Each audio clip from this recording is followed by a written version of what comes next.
यह प्रकृति है जो सभी गतियों का कारण बनती है।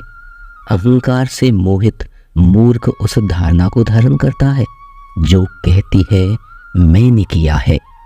गर्मी और ठंड, सुख और दर्द की भावना इंद्रियों के अपनी वस्तुओं के संपर्क के कारण होती है। वे आते हैं और चले जाते हैं। चिरकाल तक आपको उन्हें स्वीकार करना चाहिए। पूर्ण लगन के साथ अपना कार्य कीजिए, लेकिन उसके फल की इच्छा मत कीजिए, क्योंकि जब आप फल की इच्छा करते हैं तब कहीं ना कहीं आप अपने कार्य में पूर्ण रूप से समर्पित नहीं हो पाते। गति के कारण चरणों पर ध्यान देना आवश्यक है, किंतु प्रकृति के लिए सदैव आचरण पर ही ध्यान देना चाहिए। प्रकृति द्वारा निर्धारित कर्तव्य का पालन करते हुए व्यक्ति ने कोई पाप नहीं किया। जिसका मन उसके वश में नहीं है, उसके लिए उसका मन शत्रु के समान है। वो मूर्ख हैं जो प्रेम को बकवास कहते हैं। प्रेम इस दुनिया की जड़ है जिससे दुनिया बनी है। अपनी इच्छा की शक्ति से अपने आप को नया आकार दें। अपने आप को कभी भी स्व इच्छा से नीचा ना होने दें। बुद्धिमान अपनी चेतना को एकीकृत करते हैं और कर्म के फल के प्रति आसक्ति को त्याग देते हैं। मनुष्य अपने विश्वास से निर्मित होता है। जैसा वो विश्वास करता है वैसा वो बन जाता है। कर्म का वास्तविक लक्ष्य आत्मा का ज्ञान है। हम जो कुछ भी हैं वह हमने जो सोचा है उसका परिणाम है। हम अपने विचारों से बने हैं, हम अपने विचारों से ढाले जाते हैं। ऐसा कोई समय नहीं था जब मैं नहीं था, ना आप, ना ही इनमें से कोई राजा, ना ही कोई भविष्य है जिसमें हम नहीं रहेंगे। अपरिपक्व लोग सोचते हैं कि ज्ञान और क्रिया अलग अलग हैं, लेकिन बुद्धिमान उन्हें एक ही मानते हैं। जिस प्रकार इस शरीर में रहने वाला बचपन युवा अवस्था और वृद्ध अवस्था से गुजरता है, उसी प्रकार मृत्यु के समय वह केवल दूसरे प्रकार के शरीर में प्रवेश करता है। बुद्धिमान इसके बहकावे में नहीं आते।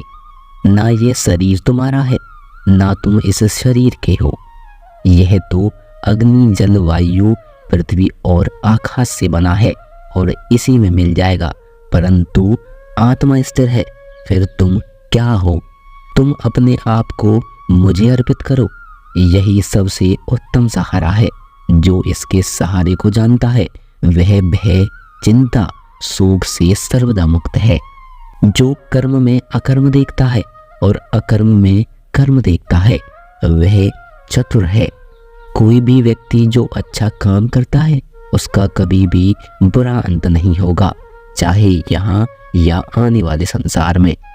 जो पहले विष जैसा लगता है लेकिन अंत में अमृत जैसा स्वाद लेता है, यह सत्व का आनंद है जो स्वयं के साथ शांति से पैदा हुआ है। उम्मीद ही आपको रिश्ते में कमजोर बनाती है। उम्मीद का जन्म आपके मन में ही होता है। शांत, नम्रता, मौन, संयम और पवित्रता ये मन के अनुशासन है। सभी स्वार्थी इच्छाओं पर काबू पाना पर्याप्त नहीं, स्वामित्व और अहंकार को वश में करना भी आवश्यक है। जिसे तुम अपना समझकर मगन हो रहे हो, बस यही प्रसन्नता तुम्हारे दुखों का कारण है। कर्म मुझसे नहीं चिपके रहते, क्योंकि मैं उनके परिणामों से जुड़ा नहीं हूँ। जो लोग इसे समझते हैं, इसका अभ्यास करते हैं, वे स्वतंत्रता में रहते हैं। जो मनुष्य प्रकृति के गुणों से अनासक्त है और जो पूरी तरह से दिव्य ज्ञान में स्थित है, उसका कार्य पूरी तरह से प्रातपरता में विलीन हो जाता है। अभी निराश मत हो, क्योंकि तेरा वक्त कमजोर हो सकता है, तू नहीं। भले ही दुर्बलता ईश्वर द्वारा दी जाती है, लेकिन गरिमा मनुष्य के मन को स्वयं निर्मित करती है। अंत में सभी आत्माओं को परमात्मा में ही मिल जाना है। यही तो आत्मा का अंतिम लक्ष्य है। सभी जीव मुझ में है और मैं सभी जीवों में हूँ।